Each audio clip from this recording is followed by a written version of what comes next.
राजधानी रायपुर के सबसे चर्चित मित्तल हॉस्पिटल पर गंभीर आरोप लगे हैं। अस्पताल पर न केवल मरीजों से अवैध वसूली करने का आरोप है, बल्कि अब मरीज के परिजनों को धमकाने का मामला भी सामने आया है।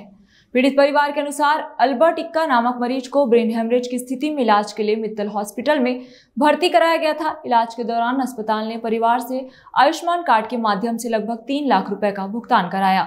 साथ ही 3,08,000 रुपए नकद भी वसूल लिए गए। लेकिन मरीज की इलाज के दौरान मृत्यु हो जाने के बाद जब परिजनों ने बिल की मांग की तो अस्पताल प्रबंधन ने बिल देने से साफ इनकार कर दिया।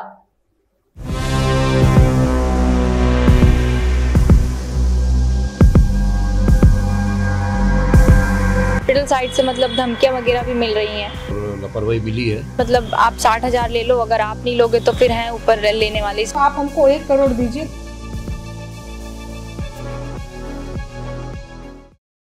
पीड़ित परिवार के अनुसार अल्बर्ट इक्का नामक मरीज को ब्रेन हेमरेज की स्थिति में इलाज के लिए मित्तल हॉस्पिटल में भर्ती कराया गया था। इलाज के दौरान अस्पताल ने परिवार से आयुष्मान कार्ड के माध्यम से लगभग 3 लाख रुपए का भुगतान कराया। साथ ही 3,08,000 रुपए नकद भी वसूल गए। लेकिन मरीज की इलाज के दौरान मृत्यु हो जाने के बाद जब परिजनों ने बिल की मांग की तो अस्पताल प्रबंधन ने बिल देने से साफ इनकार कर दिया। मेरे मामा मतलब अल्बर्ट इक्का, उनको मतलब ब्रेन हेमरेज था, तो उनको हम यहाँ रायपुर मित्तल हॉस्पिटल में मतलब एडमिट कराया गया था। उनका मतलब इलाज चल रहा था। फिर इलाज के बाद हमने मतलब उनसे मतलब बिल मांग की तो उन्होंने सीधा मतलब बिल देने से हमको इनकार कर दिया। इलाज जब चल रहा था उस बीच में हमने भी मतलब बिल मांगा, लेकिन वही क्रिटिकल कंडीशन के कारण हमने मतलब उतना जोर नहीं दिया। फिर बाद में हमने सोचा कि कुछ क्लेम वगैरह कराएंगे, तो हमने उस चीज़ को लेकर हमने बिल मांगा तो वो सीधा साफ मना कर दे रहे थे कि अगर आयुष्मान से अगर आपका इलाज चल रहा है तो बिल नहीं दिया जाएगा आपको।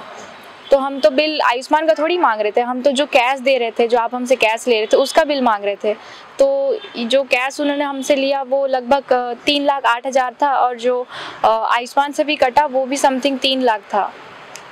पीड़ित परिवार ने बताया कि इस मामले की शिकायत उन्होंने रायपुर CMHO डॉक्टर मिथिलेश चौधरी से की है, जिसके बाद अस्पताल प्रबंधन की ओर से पीड़ित परिवार को धमकी भरे फोन कॉल आने लगे। CMO में कंप्लेन कराई तो कंप्लेन कराने के बाद जो उन्होंने जो भी इन्वेस्टिगेशन किया उसमें मतलब ये सिद्ध हो रहा है कि मतलब उन्होंने हमसे अतिरिक्त कैश लिया है, यानी कि वो उन्होंने मतलब फ्रॉड किया है। तो जो कंप्लेन कराने के बाद से मतलब हॉस्पिटल साइड से मतलब धमकियां वगैरह भी मिल रही हैं।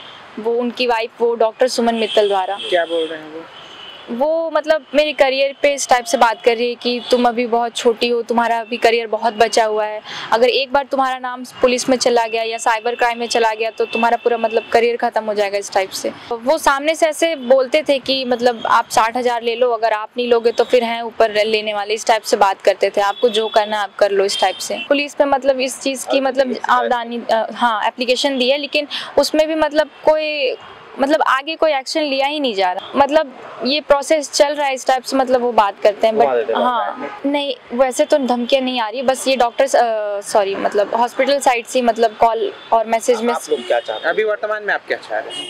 मैं बस यही चाहती हूँ कि मतलब जो मित्तल हॉस्पिटल का जो लाइसेंस है वो रद्द किया जाए और जो डॉक्टर मित्तल का भी जो मेडिकल लाइसेंस है वो भी रद्द किया जाए, ताकि जो ऐसे जो हो रहा है वो आगे भी किसी और के साथ ना हो। जी मैम, जी मैम, जी मेरे पास भी सारी चीजों के एविडेंस है। आप अपना नंबर नहीं बताते हो घर का, आपको क्या लगता है मिलता नहीं है? मेरे पास आपका दूसरा नंबर भी है, हम तो पुलिस में जाके दे देंगे, पुलिस को ढूंढती बैठेगी। ठीक, और मैम कोई दिक्कत नहीं है।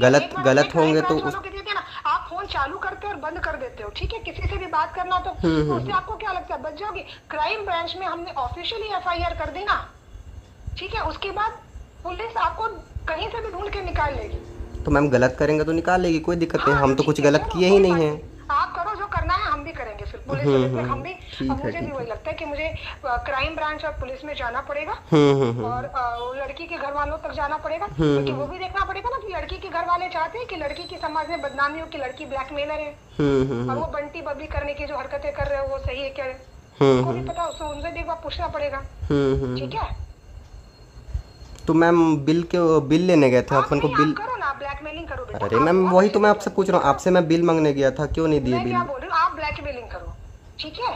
आप ब्लैकमेलिंग करो, हम देखते हैं कि क्या करने का है। वही मैम मैं पूछ रहा हूँ, बिल देने गए थे। आप ब्लैकमेलिंग करो, हम देखते हैं कि क्या करने का है। मैम सही थे आप लोग तो बिल क्यों नहीं दिए? बोल रही हूँ आप ब्लैकमेलिंग करो, मैम हमको देखने का है कि हमको पुलिस में एफआईआर करनी है, क्राइम ब्रांच में करने की है, हम भी सब कुछ करेंगे। तुम जिस क्लास में बेटा पढ़ रहे हो ना, जहाँ तक पहुँचे हो, उस जितनी तुम्हारी उम्र है ना, उससे डबल उम्र है मेरी। मैम आपकी तो बहुत रेस्पेक्ट करता हूँ मैम, 1 घंटा 2 घंटा बैठा था आपसे मिलने के लिए। तुम स्कूल जिस स्कूल के बच्चे हो ना, स्टूडेंट हो ना, वहाँ की हेडमास्टर मैं हूँ। जवान लड़के हो, 20-25 साल के लड़के हो, पूरा करियर बर्बाद कर लोगे। हमसे लड़ना चाहते हो, लड़ो, कोई प्रॉब्लम नहीं, सच्चाई के साथ में लड़ो। बिल्कुल, हम सच्चाई के साथ ही तो लड़ रहे हैं। सुनो मेरी बात, कंज्यूमर कोर्ट में जाओ, ठीक है, जाओ ना, लेकिन ये जो हरकतें कर रहे हो ना, नुकसान आपका होगा, मैं वापस से बता रही हूँ। वहीं इन सब मामलों में मीडिया से बातचीत के दौरान डॉक्टर सुमन मित्तल ने कहा कि मित्तल हॉस्पिटल पर लगे सभी आरोप निराधार हैं। मित्तल हॉस्पिटल को बदनाम करने की कोशिश की जा रही है। डॉक्टर सुमन मित्तल ने पीड़ित परिजनों पर ही अवैध वसूली का आरोप लगाते हुए कहा कि पीड़ित परिवार अस्पताल प्रबंधन से 1 करोड़ रुपए की डिमांड की है। क्या ये बात सही है? नहीं, ये सर ये बिल्कुल भी सही बात नहीं है। इनफैक्ट ये ऐसा है कि हम लोगों को थर्ड पार्टी के द्वारा ब्लैकमेल किया जा रहा है पैसों के लिए। और पेशेंट हमारे पास जब आए थे तो काफ़ी गंभीर स्थिति में आए थे और उनको सेरेब्रल हेमरेज था, यानी कि ब्रेन के अंदर में ब्लीडिंग हो गई थी, उस स्थिति में आए थे और वो काफ़ी दिनों तक एडमिट भी रहे। उसके बाद वो अपने मरीज़ को स्वेच्छा से लेकर चले गए थे। इनफैक्ट हमारे यहाँ उनके मरीज़ की डेथ भी नहीं हुई थी, जैसा कि वो लोग बता रहे हैं। और हम उन लोगों के द्वारा हम लोगों को पैसे के लिए काफ़ी ज़्यादा ब्लैकमेल किया जा रहा है। और एक थर्ड पार्टी यानी कि एक लड़की है जो कि मरीज़ की डायरेक्ट रिश्तेदार नहीं है, वो शायद भांजी है या कजन भांजी है, वो और उनके कुछ सहयोगी जो अपने आप को पत्रकार बताते हैं कि हम आपको बदनाम करेंगे, आप हमको पैसे दीजिए और हम आपका न्यूज़ पोर्टल में डालेंगे। ऐसे करके कई बार हम लोगों को परेशान किया गया। इनफैक्ट एक बार तो वो लोग 5-6 लोग आए भी थे और हर चीज़ को रिकॉर्ड भी करते हैं।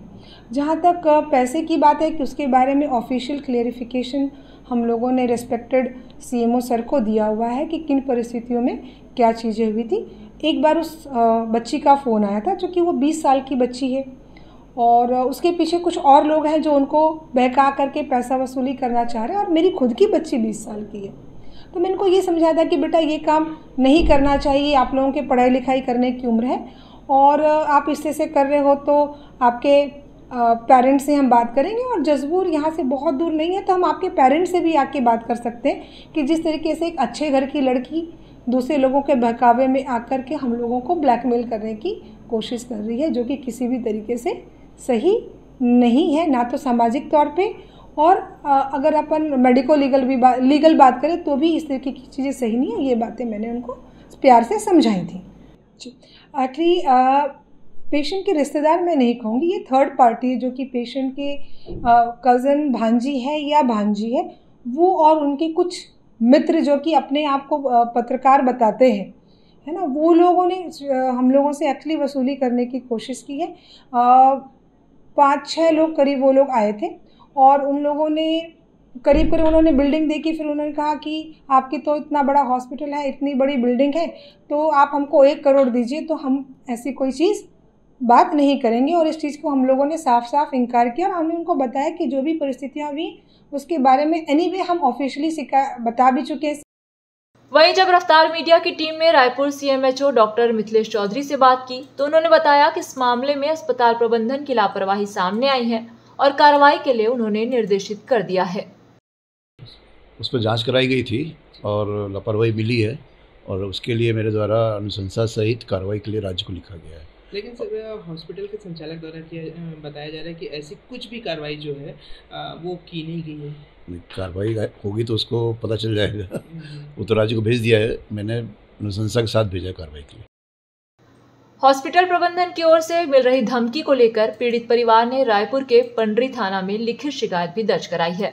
वह इस मामले में पंडरी मोआ थाना प्रभारी स्वराज त्रिपाठी ने जानकारी देते हुए बताया कि पीड़ित द्वारा थाने में शिकायत दर्ज कराई गई है, जिस पर कार्रवाई जारी है। जसपुर निवासी नूपुर एक का द्वारा एक आवेदन दिया गया है। एक आवेदन तो हॉस्पिटल द्वारा इलाज में ज़्यादा पैसा लेने के संबंध में है, आयुष्मान कार्ड से अतिरिक्त जिसकी जांच अलग चल रही है। और धमकी के संबंध में उनके द्वारा कुछ स्क्रीनशॉट चैटिंग के, व्हाट्सएप चैटिंग के स्क्रीनशॉट दिए गए हैं इस संबंध में जो हमारे विवेचक हैं वो जांच कर रहे हैं। डॉक्टर साहब का स्टेटमेंट मतलब प्रार्थी का तो ले ही लिया गया है, डॉक्टर और हॉस्पिटल की टीम का भी स्टेटमेंट लेके जो भी कार्रवाई बनती होगी अग्रिम करेंगे। हॉस्पिटल के तरफ से अभी तक थाने में कोई शिकायत नहीं है। बता दें कि पीड़ित परिवार ने हॉस्पिटल प्रबंधन की शिकायत स्वास्थ्य एवं परिवार कल्याण विभाग के मुख्य सचिव से भी की है। बहरहाल अब देखने वाली बात यह होगी कि इस मामले में आगे और क्या कार्रवाई की जाती है। रफ्तार मीडिया के लिए संवाददाता सहबाज अली की रिपोर्ट।